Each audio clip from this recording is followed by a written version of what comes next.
Okay, so bear with me here. I'm aware that part of the what on earth is this lore has now become the fact that I often forget to say what on earth is this at the start of a video. But this one is genuinely really unfair. I did remember to say it, but the problem is that for some reason, my camera just stopped recording. Look, I'm literally walking into the alley now so that I can then come out and say it. So don't blame me for this one. This isn't my fault, and so I'll say it here. What on earth is this?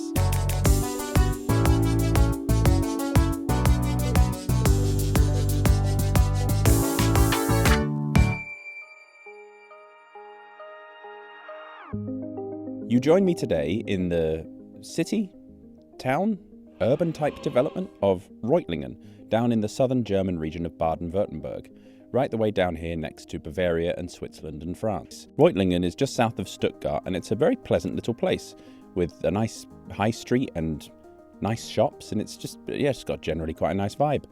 But while Reutlingen does have many big things, like the big church and the big tower and the big history as a textile manufacturing hub, Reutlingen is more famous, among those who know it at all, sorry Reutlingen, for having something very small in it.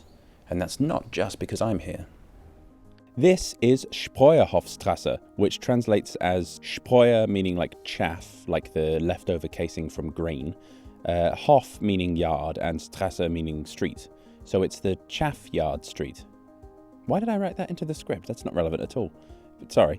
But what is relevant to today's video is the fact that Spreuerhofstrasse is quite special, and that's because this tiny little alleyway, despite the fact it's so tiny you'd think it barely classes as an alleyway, let alone anything more significant, has in fact been officially designated as a street since 1820. Yes, this ridiculously small little thing is actually a street, hence the Strasse in the name. And since celebrating its bar mitzvah and coming of age all those centuries ago, Spreuerhofstrasse has been considered the world's narrowest street, with Guinness officially classifying it as such in 2006. So, come on, what's happened here? Why is this a street and not an alleyway? And why is it so narrow? For answers to those questions, we've got to go back to 1726, when a mischievous candle decided to fall through the cracks of a shoemaker's house in the centre of Reutlingen, and into a big layer of hay below the floorboards. The resulting fire destroyed 4/5 of the city and forced the reconstruction of almost all the buildings. But obviously, the physical layout of the roads wasn't destroyed, and so the buildings were reconstructed using the same footprint as the original town. It should be noted that the Spreuerhofstrasse is not just the tiny alleyway here, it's actually this whole little cut through between the buildings, with this side section serving as the super narrow bit. And there are a couple of theories as to how the whole of Spreuerhofstrasse was created. One is that due to the limited technology of the time, following the same footprint as the old town sometimes meant that the buildings didn't quite line up and gaps were left. Another is that the whole thing was purposefully built as an evacuation route. Whichever one is correct, the construction of this house at the northern end of the Spreuerhofstrasse left a nice wide alleyway on one side and this ridiculously small alleyway on the other side. Now, for about 100 years, this gap between buildings served simply as a pointless little oddity that drew little attention. However, Spreuerhofstrasse's journey to notoriety began in 1820, when the city created its first Flurkarten, or cadastral map, which was basically what the Germans used to use as an official register to detail land ownership, property lines, and other related rights. On this new map, Spreuerhofstrasse, as in the whole of it, not just the tiny bit, was formally designated as Ortsweg 72, making it legally part of the public street network, and due to how this cut-through was laid out, this tiny, ultra-narrow strip ended up getting included, meaning it became an official street. And that was cool, wasn't it? Having a tiny little street, and here it is. On a rhetorical level, nobody really gave much of a shit about this road, but on a literal level, they did, because it was used for human waste, and I've flown to Germany to stand in its vicinity. And I will say, it's really kept up that tradition. This side of the alley is not so bad. The other end stinks of piss. It's really bad. In 2007, the town of Reutlingen thought, you know what? The nearby Fruit Tree Museum just isn't bringing in the sort of tourism we expected. We need something more exciting, something cooler, something bigger. And so they turned to the smallest thing in their town, Spreuerhofstrasse, and like so many towns in the late 2000s, picked up the phone to this channel's arch enemy, Guinness. God, I hate Guinness. The book and the drink. Why would you drink that when you could just have Beamish instead? It doesn't matter. So the town asked Guinness to come and measure the 4-meter long alleyway to see how wide it was, and they found that it was 31 centimeters. 31 centimeters, which meant that it absolutely destroyed the previous record, which was Parliament Street in Exeter in England, which was like 64 centimeters wide, which is like girthy comparatively. So yeah, a new record was set. Editing Gabe here. Have you noticed that there's a little narrowometer here to make sure you don't get stuck in Spreuerhofstrasse? Because that would suck. But you know what would suck even more? Getting stuck in a foreign country without mobile data. I mean, I'm not actually sure that would be worse than getting literally stuck in an alleyway, but still, take it from me that it's not fun. And that's why I've been using Simify. It's a travel eSIM that lets you get online the second you land. No more airport SIM queues, no roaming bill shock, no fiddling around trying to find one of those little pin things to take your SIM card out, and no scouring the city you've just arrived in armed with the phrase, "Do you have Wi-Fi?" in the local language like a broken robot. You just download it before you fly, scan a QR code, and you're instantly connected. Like, literally, it's genuinely so much easier than I expected. Simify has flexible and unlimited plans in over 150 destinations, starting from under $2 a day. And over 500,000 travelers already use it. It's made traveling so much smoother. So yeah, if you want to stay connected and avoid getting stuck, check out Simify and use my code EARTH for 15% off. Link in the description. And now back to the nonsense. And so Spreuerhofstrasse claimed the crown, and nothing could stop its meteoric rise. It became the subject of multiple news articles around the world, it got a little plaque, and even Chinese President Hu Jintao took a break from failing to implement sufficient political reforms in China to squeeze down the Spreuerhofstrasse, presumably to check if the alley was as narrow as his leadership style. That's right, we're doing Chinese political commentary from 2004 on this channel now, and there's nothing that can be done about it. I don't make the rules. So this was now Reutlingen's claim to fame, bringing in tourists from all over the world. And according to the local tourist board, particularly Americans and Asians. Make of that what you will. But if you've seen my channel before, you'll know that I have severe beef with Guinness and the strange and arbitrary way that they hand out records and the sort of, dodgy financial incentives behind doing so. And yes, I am sorry to inform you that this also applies to Spreuerhofstrasse. If you Google World's Narrowest Street, Guinness's page on the Spreuerhofstrasse will turn up, along with other articles from outlets such as The Guardian, all about the street and its record-breaking narrowness. And if you dig for a couple more results, you might start seeing lists of the world's narrowest street, complete with measurement stats included. Most of them include Spreuerhofstrasse as number 1, with the 31cm figure blowing pretty much all the contenders out of the water. Case closed, right? Well, not quite. While I was researching this, I noticed that a small handful of more eagle-eyed journalists had done something quite interesting. They had compiled lists of the world's narrowest streets, and despite some of them even acknowledging that Spreuerhofstrasse holds Guinness's world record for the world's narrowest street, they had mostly placed it at number 2 in their lists. So, what's going on here? Has Guinness got it wrong? Have the journos got it wrong? And more importantly, if Spreuerhofstrasse is at number 2, what's at number 1? Well, I'm here to tell you that it's something called Landruno, situated in the tiny village of Gassan in southern France.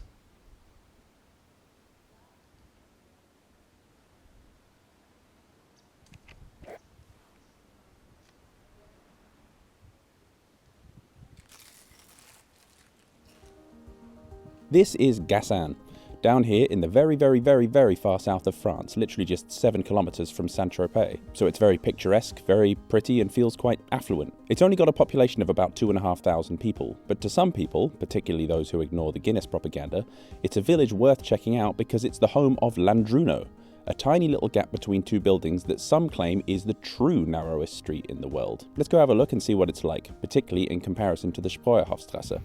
I think for my first attempt to go through the street, I'm going to try and use this because I don't think my camera is really going to fit. So this is it. Here we go. So you definitely can't walk straight. I'm not actually sure I'm going to fit through here. What? This is not a street, is it? Oh my god. Okay, there you go, I'm through. Oh wow, what a lovely view of the southern French countryside. So if you didn't come here specifically to look for it, you would never notice it, because it's literally just like a gap between two buildings. And I'm sure the thing is, there probably are places like this around the world that aren't listed as streets, and thus would technically, if they were kind of filed under the same criteria, would be even more narrow, or similarly narrow. But I'm going to go back up now, because in order to settle the dispute between Reutlingen and Gassan, I brought a tape measure. First, I have to see if I can actually get up through here. Oh god! I'll tell you what, it's not great for claustrophobia. All right, ladies and gentlemen, as promised, tape measure. Here we go. So, I'm gonna find out where I think the narrowest point is. Boy, it's probably right at the entrance here. Yeah, because I can bend my legs slightly more here. Or no, it's here. This would be it. I don't know if you can still see me. I probably can't. Yeah, this has got to be it. Okay, here we go. This is great. You can't actually see me at the moment, can you? No, that's not it. No, it's about it's about 32 centimeters wide here, and that would mean, oh god. Okay, it might be actually down at the bottom. Let's see. Oh, here we go. I think that might be it. That right there is 29 centimeters. There you go. I think that's it. That is the narrowest point that I can find along the floor, along the ground. Unless that is also, no, that's also 29. Yeah, 29. So, what that means is that everyone else's calculations that have done this before me were correct, and I didn't actually need to come and do this. That was stupid, wasn't it? And that means that we're now going to cut back to Reutlingen, where future Gabe will be able to tell us which of them is the shortest, because I filmed this one in the past. I forgot my tape measure, so I had to go to a shop called Obi and get one, with this paper one. I'm sure a lot of Germans will know what that is. I don't. It felt like a sort of IKEA. But yes, here we are, back in Reutlingen, and we're going to check how wide this is. If I can find the narrowest point, and it's... The thing is, if it's 31 centimeters, then I guess Guinness are correct, but also incorrect in calling this the world's narrowest, because it's not. But I feel like, wow, I'm wondering if there's maybe a chance, because like, this feels very neglected, this little place, this part of the city. So maybe nobody's measured it in a while. Maybe it's narrower than Landruno, and maybe I'm going to re-establish the title. No, because it already has the title of World's Shortest Street, it doesn't matter, but here we go. I haven't actually been down here yet. Also, literally like here, and there's another one just there. They're all houses, so I have to be quite quiet. It's unbelievable. I feel like half the city pisses here on a night out. It's so grim. Wow. Okay, already I'd say this is wider than Landruno. Like, I could barely fit down Landruno. I genuinely had to squeeze myself through, and even with quite a big coat on, I can fit down here pretty easily. I can even bend my legs. All right, I brought my camera in here to show you what it's like in first person. Yeah, it's pretty narrow, and then it widens at the end here, and then you're out onto the nicer street at this end. Whereas if you go this way, through the narrow bit at the back, this is the really narrow bit, then you're out in the alleyway. But where is the... Okay, my head's hitting the gutter. Where's the narrowest point? I reckon it looks like here. That bit sticking out and this bit sort of sticking out. Do you know, I can stand sideways in here. There's no way this is narrower than Landruno. 40 centimeters, practically a boulevard. 35, 33, we're getting there. Maybe it's here, maybe because of the beam. That is absolute bullshit. It's the beam. That's the 31. So the actual street is not 31 centimeters, it's like 34 and up.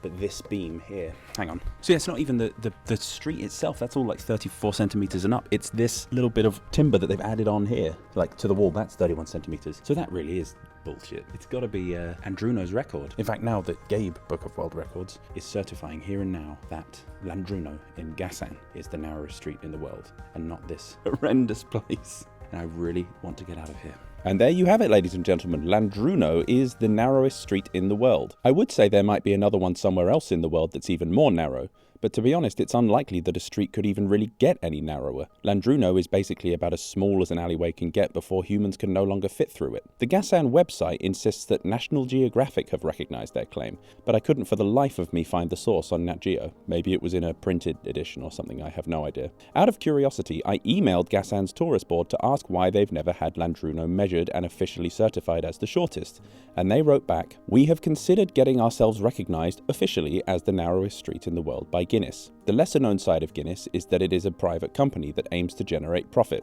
which is quite legitimate. However, the costs incurred in having a record recognised are very high, especially for a small town like ours. The municipality did not want to commit so much money for this action. We therefore leave it to everyone to decide for themselves which is the narrowest." Now, I'm not going to go into another one of my rants about Guinness. If you want to see me do that, then I would recommend you go and watch this video here, which is about the supposedly world's leaniest building in Zuhrhausen in northern Germany. But I'm not going to act like it isn't frustrating that Guinness just came down here and in 2007 arbitrarily and incorrectly decided that this was the world's narrowest street, and that's just the record that everyone goes by now. As I said, search Google for the world's narrowest street and the Spreuerhofstrasse will come up. And they've got plaques and commemorations and all the tourism.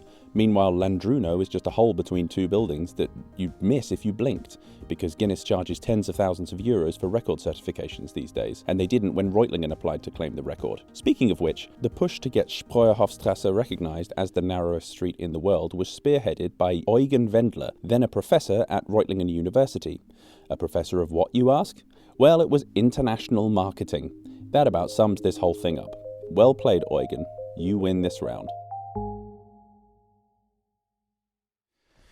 And yeah, see you soon. Oh yeah, like normally I have these sort of things at the end of videos where I'm like, hey, come here, or hey, you could go out of your way if you're near here. This is a certified, what on earth is this? Don't come here. Unless you love the smell of piss. This is just depressing. What am I doing with my life?